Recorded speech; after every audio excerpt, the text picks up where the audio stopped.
அனைவருக்கும் வணக்கம். அன்பாலயம் நமக்கு கொடுத்திருக்க சித்ரா பௌர்ணமி, அதாவது நாளைக்கு மே 1ஆம் தேதி வெள்ளிக்கிழமை அன்றோ இயலாதவர்கள் மே 2 இல்ல 3 சனிக்கிழமையோ ஞாயிற்றுக்கிழமையோ செய்யக்கூடிய முதல் 4 சக்கரங்களை தூய்மைப்படுத்துவதற்கான பயிற்சிகளை பத்தின அறிவிப்பு அனௌன்ஸ்மெண்ட் தான் இந்த வீடியோல பார்க்க போறோம்.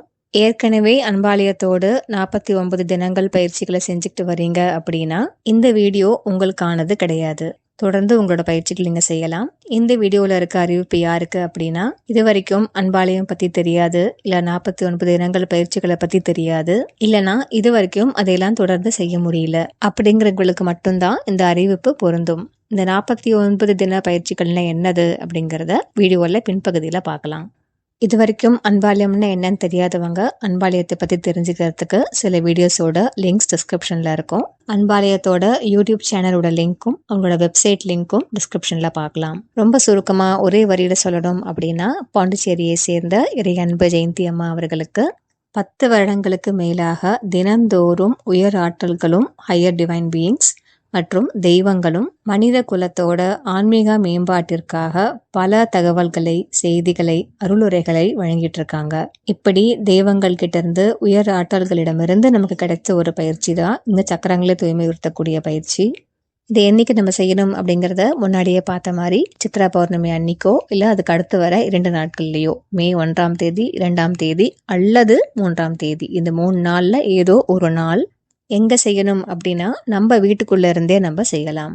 யாரெல்லாம் செய்யலாம் அப்படின்னா, எல்லாருமே செய்யலாம். வீட்டில் இருக்க அனைவரும் சேர்ந்து ஒரே நேரத்திலையும் செய்யலாம். சின்ன குழந்தைகளும் செய்யலாம், வயதானவர்களும் செய்யலாம்.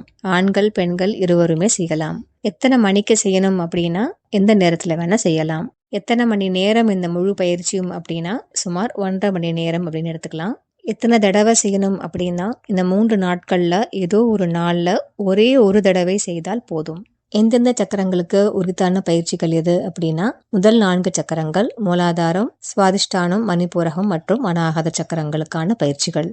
பயிற்சியில என்ன செய்யணும் இதை தெரிஞ்சுக்கிறதுக்கு சரியான முறை எது அப்படின்னா, அன்பாலயத்தோட வாட்ஸ்அப் குரூப்போட லிங்க் டிஸ்கிரிப்ஷன்ல இருக்கும். இந்த குரூப்ல ஜாயின் பண்ணா எல்லா விவரங்களையும் குரூப்லயே பார்க்கலாம்.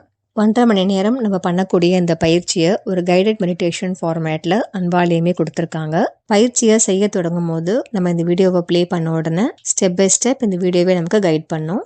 சுருக்கமாக இந்த பயிற்சிகளில் என்ன இருக்கும் அப்படின்னா, இந்த 4 சக்கரங்களில் ஒவ்வொரு சக்கரத்துக்கான பயிற்சிகளை வெவ்வேறு உயர் ஆற்றல்கள் இல்லை தெய்வங்கள் கொடுத்துருக்காங்க. பயிற்சியை ஆரம்பிக்கும் போது முதல்ல இந்த எல்லா ஆற்றல்களையும் தெய்வங்களையும் நம்ம வணங்கிட்டு முதல்ல மூலாதாரத்துக்குரிய பயிற்சிகளை ஆரம்பிப்போம். இதில் பிராணாயாமம், தோப்பு காரணம் மற்றும் ஒரு சிறிய மெடிடேஷன். இது ஒன்னொன்னும் எத்தனை முறை செய்யணும், எப்படி செய்யணும், எந்த உணர்வோடு செய்யணும் அப்படிங்கிறத கைடட் மெடிடேஷன் வீடியோவில் டீட்டெயிலில் கொடுத்துருப்பாங்க. இது முடிஞ்சதுக்கு அப்புறமா அடுத்து சுவாதிஷ்டானத்துக்குரிய பயிற்சிகள். இதில் விருக்ஷாசனம் அப்படின்னு சொல்லக்கூடிய ஒத்தை கால நிற்கக்கூடிய ஒரு யோகா பயிற்சி மற்றும் ஒரு சிறிய மெடிடேஷன். அடுத்தது மணிப்புர சக்கரத்துக்குரிய பயிற்சியில் தனுராசனம் மற்றும் ஒரு சிறிய மெடிடேஷன். இறுதியாக அநாகத சக்கரத்துக்குரிய பயிற்சிகளில் சூரிய நமஸ்காரம் மற்றும் ஒரு சிறிய மெடிடேஷன். இதை முடிச்சதுக்கு அப்புறமா எல்லா தெய்வங்களுக்கும் உயிர் ஆற்றல்களுக்கும் நன்றியை சொல்லி பயிற்சிகளை முடிச்சுக்கலாம். இந்த பயிற்சிகள் எல்லாம் முடிஞ்சதுக்கு அப்புறமா தேங்காய் பாலில் கொஞ்சம் கல்லுப்பு, கொஞ்சம் வெல்லம் கலந்து சாமிக்கு படைச்சதுக்கு அப்புறமா அருந்தலாம். இந்த பயிற்சிகள் பற்றின ஏதாவது கேள்விகள் இருந்தால் ஸ்க்ரீனில் பார்க்குற நம்பருக்கு மெசேஜ் பண்ணியும் கால் பண்ணியும் கேட்டுக்கலாம். அநாகத சக்கரத்தை தொடர்ந்து மற்ற 3 சக்கரங்களுக்கும் பயிற்சிகளை ஏற்கணும் அப்படின்னு நினைக்கிறவங்க கண்டிப்பாக இந்த அன்பாலயமோட வாட்ஸ்அப் குரூப்பை ஜாயின் பண்ணிக்கோங்க. அதில் தொடர்ந்து பயிற்சிகள் கொடுக்கப்படும். சித்ரா பௌர்ணமி அன்னைக்கு பண்ண வேண்டிய சக்கரங்களை தூய்மை உறுத்தக்கூடிய பயிற்சிக்கான அறிவிப்பு இவ்வளவுதான். அடுத்து சொல்ல போகிறது, ஏற்கனவே ஏப்ரல் 5ஆம் தேதியிலிருந்து பண்ணிட்டு இருக்க 49 தின பயிற்சிகளை பற்றி கன்ஃபியூஸ் ஆகிக்க வேண்டாம். இந்த சக்கரங்களை தூய்மை உறுத்தக்கூடிய பயிற்சியை ஏப்ரல் 5ஆம் தேதியிலிருந்து மே 23 வரைக்கும் உள்ளான 49 தினங்களுக்கு அன்பாலயம் ஃபாலோவர்ஸ் பண்ணிட்டு இருக்காங்க. 49 தினங்கள் எப்படி அமைக்கப்பட்டிருக்கு அப்படின்னா, ஏப்ரல் 5 ஆரம்பித்தோம், அது ஒரு ஞாயிற்றுக்கிழமை. அந்த ஞாயிற்றுக்கிழமையிலேருந்து சனிக்கிழமை வரைக்கும் தொடர்ந்து 7 நாட்களுக்கு மூலாதார பயிற்சிகளை செஞ்சோம். அடுத்த வாரம் ஞாயிற்றுக்கிழமையிலேருந்து அந்த சனிக்கிழமை முடிகிற வரைக்கும் 7 நாட்களுக்கு சுவாதிஷ்டான பயிற்சிகளை செஞ்சோம். அடுத்த ஞாயிற்றுக்கிழமையிலேருந்து சனிக்கிழமை வரைக்கும் தொடர்ந்து 7 நாட்களுக்கு மணிப்பூரக பயிற்சிகளை செஞ்சோம். அதே மாதிரி அடுத்த ஞாயிற்றுக்கிழமையிலிருந்து, அதாவது இந்த வாரம் தொடர்ந்து இந்த சனிக்கிழமை வரைக்கும் 7 நாட்கள் அநாகத சக்கரத்துக்குரிய பயிற்சிகளை செஞ்சுக்கிட்டே இருக்கோம்.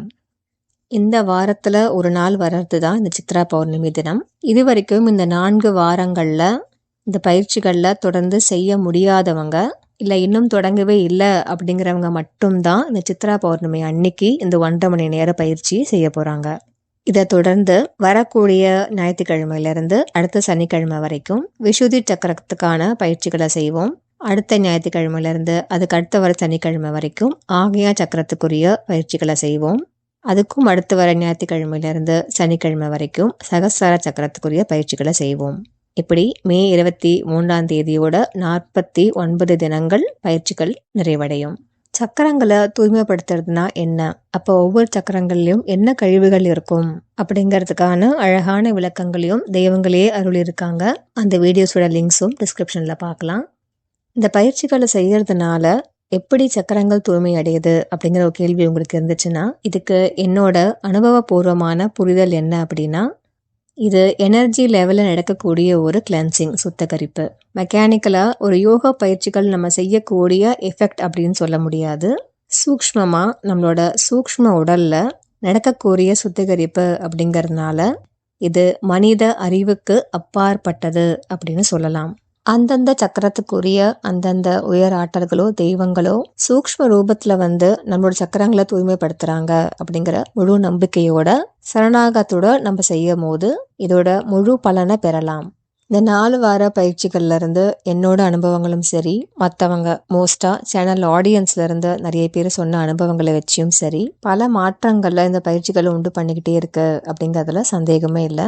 ஒவ்வொரு சக்கரங்களுக்குரிய பயிற்சிகள் செஞ்சுக்கிட்டே இருக்கும்போது நுணுக்கமாக நம்மளை பற்றியே சின்ன சின்ன விஷயங்கள் ரொம்ப சட்டலாக உணர்த்தப்படுது. சில பேருக்கு அவங்கள சுற்றி நடக்கக்கூடிய வாழ்க்கை சூழல்களில் மாற்றத்தை பார்க்க முடியுது. அவங்கள சுற்றி இருக்கக்கூடிய உறவினர்கள் கிட்ட மாற்றத்தை பார்க்க முடியுது. இந்த வாரம் அநாகத சக்கர பயிற்சிகள் ஆரம்பிச்சதுலேருந்து எனக்கு அவ்வளோ ஒரு மன நிறைவு, மன அமைதி, அன்பு, பொலிவு, முக்கியமாக உடல் சக்தி. நேற்று மட்டும் 147 வாட்டி சூரிய நமஸ்காரம் பண்ணியிருக்கேன். ஆனால் கொஞ்சம் கூட உடலில் டயர்ட்னஸோ, சோர்வோ, தளர்வோ, உடல் வலியோ கொஞ்சம் கூட இல்லை. எப்போதும் செய்கிற மாதிரி அதே வீட்டு வேலைகள், நிறைய தூரம் நடந்து போயிட்டு வர்றது, இதெல்லாம் பண்ணியும் எனர்ஜெட்டிக்காக இருந்துச்சு. என்ன நடக்குது அப்படிங்கிறத வார்த்தைகளால் சொல்ல முடியல, இல்லை அறிவால் புரிஞ்சுக்க முடியல அப்படின்னா கூட சூக்ஷ்மமா ஆழமா ஏதோ ஒன்று நடக்குது, நம்ம கூட இருந்து உதவி செய்யறாங்க தெய்வங்கள் அப்படிங்கிற ஆழமான ஒரு நம்பிக்கை உண்டாகுது. இதை அனுபவத்துல மட்டும்தான் நம்ம உணர முடியும். அதனால எல்லாரும் தவறாம உங்க குடும்பத்தோட சித்ரா பௌர்ணமி அன்னைக்கு கண்டிப்பாக இந்த பயிற்சிகளை செய்யுங்க. தெரிஞ்சவங்க, ஃப்ரெண்ட்ஸ், உறவினர்கள் எல்லாருக்குமே இதை ஷேர் பண்ணுங்க. சக்கரங்கள் தூய்மை அடைந்து பொலிவுற அனைவருக்கும் வாழ்த்துக்கள். தொடர்ந்து பயணிக்கலாம். இயற்கையை தேடி நம் பயணங்கள் அனைத்தும் இனிதாக அமைய வாழ்த்துக்கள். நன்றி, வணக்கம்.